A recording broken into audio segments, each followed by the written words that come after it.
ACIM Insights, Lesson 356. Sickness is but another name for sin. Healing is but another name for God. The miracle is thus a call to Him. Opening to a change of mind is how we return to Him. If we are in pain, we are believing in our guilt and the guilt of our brother. We have forgotten that this is but a false idea. When we get tired of holding on to the pain, we will open to the idea that there is another way.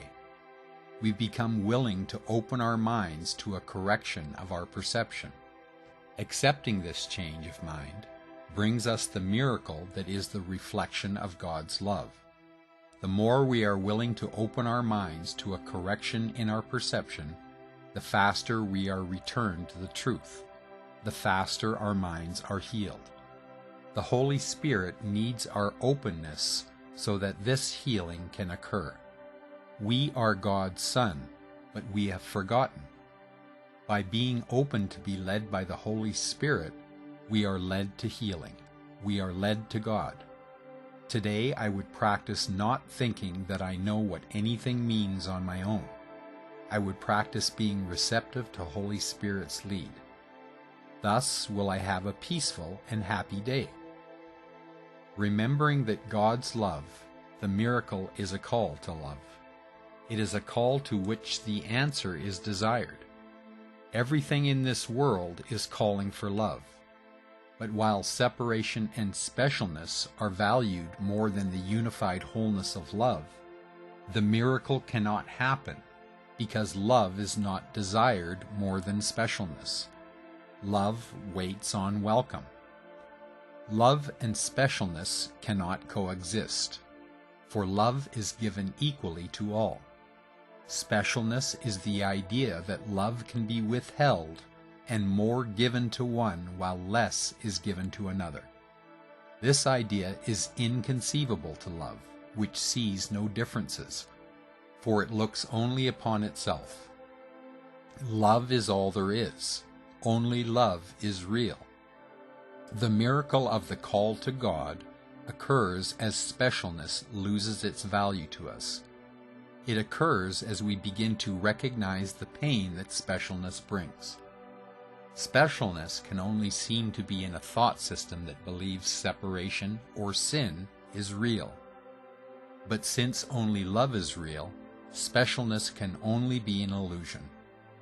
When I look back honestly at every situation in which I felt hurt or offended, it is always because I believed that some aspect of my special and unique identity had been harmed. I believed that in some way I had suffered loss. I could only believe this if I believed I was separate from love. In this world, this belief is centered around the image of a body as my identity.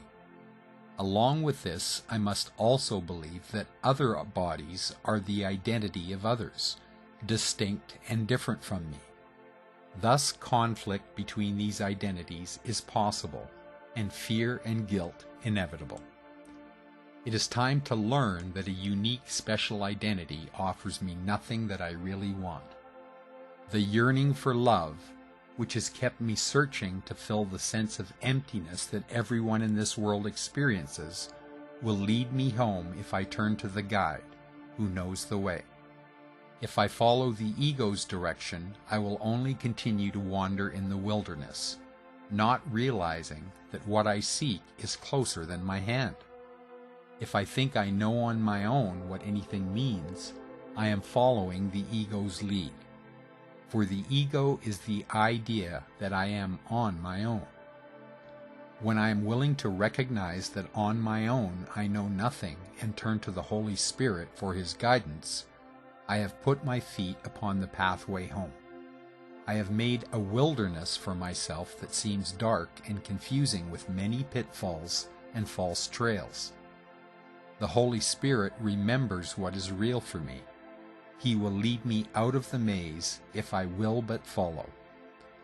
When I call upon the Holy Spirit, I call upon God's name in my own. I desire to know myself, I desire to know love in its fullness without limit. I have searched in the wilderness long enough. I desire to return to the light of my Creator. Once again, today I dedicate to practicing interpreting nothing on my own.